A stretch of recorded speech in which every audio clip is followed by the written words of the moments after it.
হয় শিল্পপতি না হয় ব্যবসায়ী। তার মানে 300-র মধ্যে 210 জন, একজন আর 210 জন। শতকরা 80% সংসদ সদস্য কোটিপতি। আপনি আমি শ্রমজীবী মানুষ 2000-4000 টাকা বেতন বাড়ানোর জন্য আন্দোলন সংগ্রাম করে চলেছে, আর তারা সবাই কোটিপতি। এই অবস্থা চলতে থাকলে এই সংসদ বা এই সরকারের কাছ থেকে কোনো সুবিধা পাওয়ার কোনো আশা আছে? হবে কিছু আমাদের? কেন এরকম লোকরা সব সংসদ সদস্য হয়ে যাচ্ছে? কারণ তাদের আমাদের ভোটের দরকার হয় না।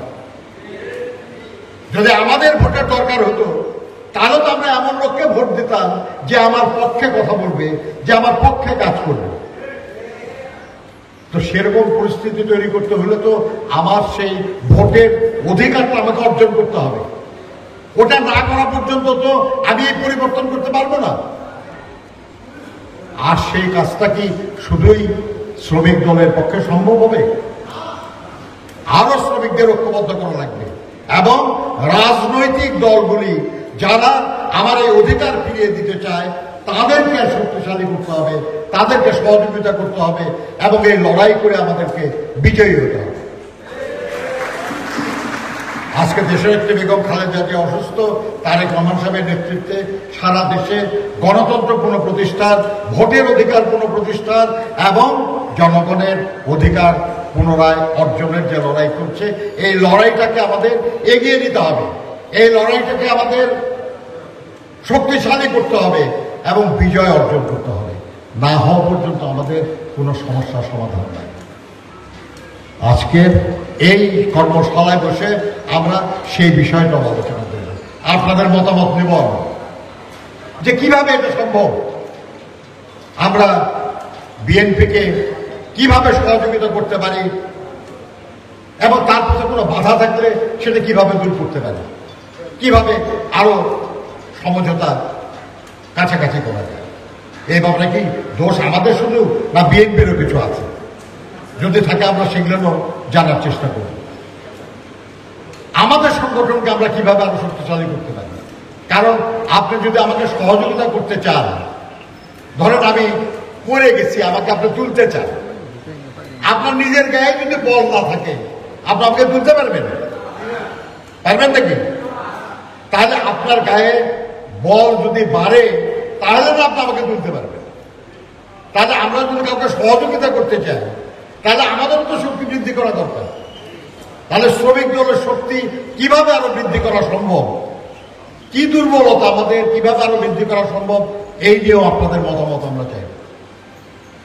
এই যে এক্সারসাইজ, এই এক্সারসাইজের মধ্যে দিয়ে কিন্তু আপনাদের চিন্তা ভাবনা, আপনাদের অভিজ্ঞতা, আপনাদের যে কার্যক্রম, এর সব কিছুরই একটা চেহারা আমাদের সামনে আসবে এবং তার আলোকে আমরা আগামী দিনে কর্মসূচি নিতে পারবো। এই বুনিয়াদী প্রশিক্ষণ কোনো মানে এমনি একটা অনুষ্ঠান করার জন্য অনুষ্ঠান নয়। আমরা আমাদের সংগঠনের একেবারে তৃণমূল পর্যায় পর্যন্ত আমাদের অবস্থাটা কি আমরা পরিষ্কারভাবে বুঝতে চাই এবং কি করলে সংগঠনটা আরো শক্তিশালী হবে, আপনাদের স্থানীয় পর্যায়েও মর্যাদা বাড়বে, আপনাদের বিভিন্ন পর্যায়ে মর্যাদা বাড়বে এবং আপনারা আগামী দিনে আরো ভালো করে কাজ করতে পারবেন, সেটাও আমরা নিশ্চিত করতে চাই। আর সেই কাজটাই আজকে আমরা করব। এই জন্যই আপনাদের কাছে আমার অনুরোধ যে পরে যে অনুষ্ঠানগুলি হবে সেই অনুষ্ঠানগুলিতে আপনারা মনোযোগের সঙ্গে একটু চিন্তা ভাবনা করে আপনারা আপনাদের মতামত দেবেন। আপনাদের প্রত্যেকের মতামত আমাদের কাছে গুরুত্বপূর্ণ। আপনারা ইন্ডিভিজুয়াল যে মতামত দেবেন এগুলো আমরা কোনো প্রকাশ করব না, আমরা এগুলো গোপনে রাখবো, আমরা নিজেরা দেখব, দেখে আমরা ব্যবস্থা নেব। আর গ্রুপে যেসব মতামত হবে সেটা আমরা প্রকাশ করব। কারণ আপনারা ইন্ডিভিজুয়াল মতামত যেটা দিবেন ব্যক্তিগতভাবে, সেটার মধ্যে হয়তো কারোর সম্পর্কে কোনো অভিযোগও থাকতে পারে, এটা নিয়ে দিতে পারে আবার দ্বন্দ্ব হবে, দরকার নেই, না প্রকাশ হবে না, এটা আমরা জানবো শুধু এবং জেনে আমরা ব্যবস্থা নেব। ঠিক আছে? কাজেই মনে রাখেন যে এই অনুষ্ঠানটা গুরুত্বপূর্ণ। আপনার এটা আপনারা কেউ বক্তৃতা দিচ্ছেন না, কিন্তু আপনারা প্রত্যেকেই বক্তব্য দিচ্ছেন। ঠিক আছে? বোঝাতে পারছি আপনাদের? তাহলে কি এখন চা বিরতি নাকি? ও তা হয়ে গেছে। আচ্ছা তাহলে এখন আপনাদের মধ্যে কিছু শিমুল বিশ্বাসের মতো কিছু হেদায়ত করবে। ধন্যবাদ, ভালো থাকেন আপনার। আসসালামু আলাইকুম।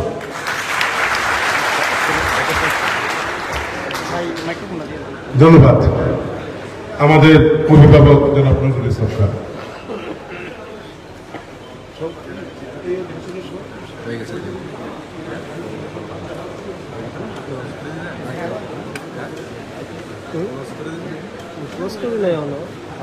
এ পর্যায়ে বুনিয়াদী প্রশিক্ষণের পটভূমি ও প্রয়োজনীয়তা শীর্ষক উদ্বোধনী অনুষ্ঠানের সমাপনী বক্তব্য রাখবেন প্রথম পর্বের আজকের এই কর্মশালার সম্মানিত সভাপতি, ময়মনসিংহ বিভাগীয় শ্রমিক দলের সম্মানিত সভাপতি জনাব আবু সাইদ। বিসমিল্লাহির রহমানির রহিম। ময়মনসিংহ বিভাগীয় শ্রমিক দলের আজকের এই বুনিয়াদী প্রশিক্ষণ কর্মশালা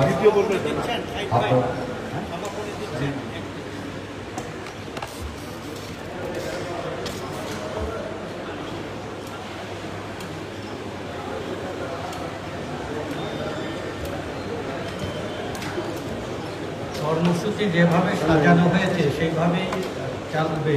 প্রথম সেশন উদ্বোধন করার পরবর্তী সেশন আমি আপনাদের অবগতির জন্য জানাচ্ছি। আপনাদের বললাম যে ময়মনসিংহ জেলাতে 4-5 হাজার লোক আপনারা মিছিল করেছেন, জামালপুর জেলাতে 4-5 হাজার লোক মিছিল করেছেন শ্রমিক দল শুধু, তারপরে শেরপুরে 1-1.5 হাজার লোক মিছিল করেছেন। একইভাবে আমাদের কিশোরগঞ্জেও নেত্রকোনাতে আমাদের সংগঠন সেভাবে অ্যাক্টিভলি বিভিন্ন রাজনৈতিক দুর্বলতার কারণে পথে আসতে পারে না। আমরা অচিরেই তাদেরকে রাজপথে দেখব এবং সেখানে আমরা বিশেষ করে যাব। চট্টগ্রাম প্রশিক্ষণে অংশগ্রহণকারী ছিল 400-500 জন এবং হলের মধ্যে প্রায় 600 লোক চলে আসছিল আগ্রহী। সেখানে 2টে সেশনে, একটা হচ্ছে সাধারণ প্রত্যেকের কাছে, নজরুল ভাই এখন প্রত্যেকের কাছে আপনাদের কাছে এরকম কাগজ দেওয়া আছে না, কলমার কাগজ, সংগঠন শক্তিশালী করার বিষয়ে লিখিত বক্তব্য দেবেন। তারপরে একটা গ্রুপ বৈঠক হবে, একটা এই হাতের ডাইন সাইডে বসবেন, হাতের বাম সাইডে বসে একটা গ্রুপ বৈঠক হবে। এটাই হচ্ছে প্রশিক্ষণ, বুনিয়াদী প্রশিক্ষণ কর্মশালার মূল প্রাণ শক্তি। আর আপনারা যেটা বললেন যে আমার কাছে সমস্ত বক্তব্য সামারি করে উনি একটা বক্তব্য দিলেন, আপনারা কি বলেছেন, আপনারা কি মতামত দিয়েছেন, যা মতামত, আমার বিরুদ্ধে যদি কোনো অভিযোগ থাকে সেটাও লিখেছে, সংগঠনের বিরুদ্ধে পরামর্শ, রাজনীতি, অভিজ্ঞতা, কিভাবে সব কিছু তারা লিখেছে। এবং লেখার পরে সামারিটুকু নজরুল ভাই নিয়ে আবার আপনাদের কাছে জিজ্ঞাসা করছেন, আপনারা কি এইটা বলেছেন?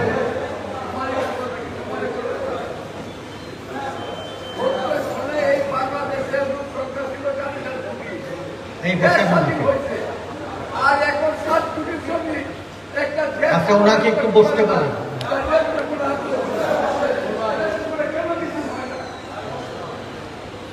আপনি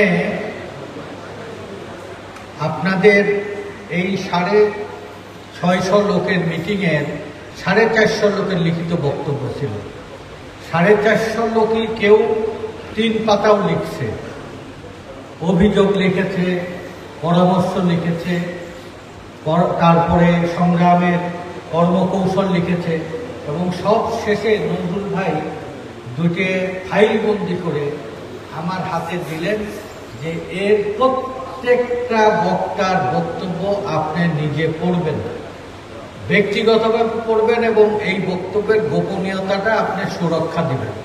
কারণ অনেকেই এমন গুরুতর সমস্ত পরস্পর কন্ট্রাডিকশন নিয়ে আসছে যে এইটা যদি সে একটা বিশ্বাস করে এই লেখাটা আমাদের কাছে দিয়েছে, এইটা প্রকাশ করলে ব্যক্তিগত পর্যায়ে অনেকে মন কষ্ট পাবে, দুঃখ পাবে।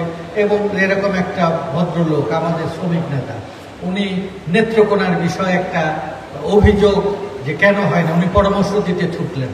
আমরা এইখানে সমস্ত দুর্বলতা খুঁজে বার করার জন্যই মিটিং। আর এটা বলবেন যে আপনাদের প্রত্যেকের বক্তব্য কিন্তু শোনা হবে লিখিত আকারে পড়া হবে এবং আপনাদের সাথে যোগাযোগ হবে সমাধানের জন্য। এবং আপনারা দুইটি সেশন হবে, একটা হচ্ছে সবার ব্যক্তিগত বক্তব্য দিবেন লিখিত আকারে, এটা এখন সে নজরুল ভাই ডিকটেশন দেবেন, এবং পরবর্তীতে গ্রুপ বৈঠকের বক্তব্য দেবেন, সেই বক্তব্যের পরে উত্তর দেবেন নজরুল ইসলাম খান। এটাই হচ্ছে প্রশিক্ষণ কর্মশালা। এখন এই সেশনের পরে সেই পরবর্তী সেশনে আমরা যাব। ধন্যবাদ। বিসমিল্লাহির রহমানির রহিম। বুনিয়াদী প্রশিক্ষণ কর্মশালা 2024 ময়মনসিংহের বিভাগ। আপনারা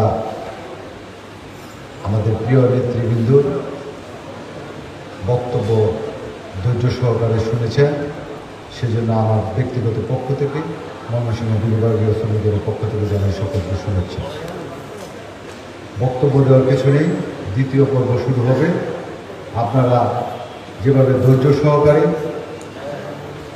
সুশৃঙ্খলভাবে ময়মনসিংহের রাজনৈতিক ঐতিহ্যকে ধরে রেখেছেন, সেই জন্য বিভাগীয় শ্রমিকদের পক্ষ থেকে আবারও সকলকে জানাই সম্মানী শুভেচ্ছা।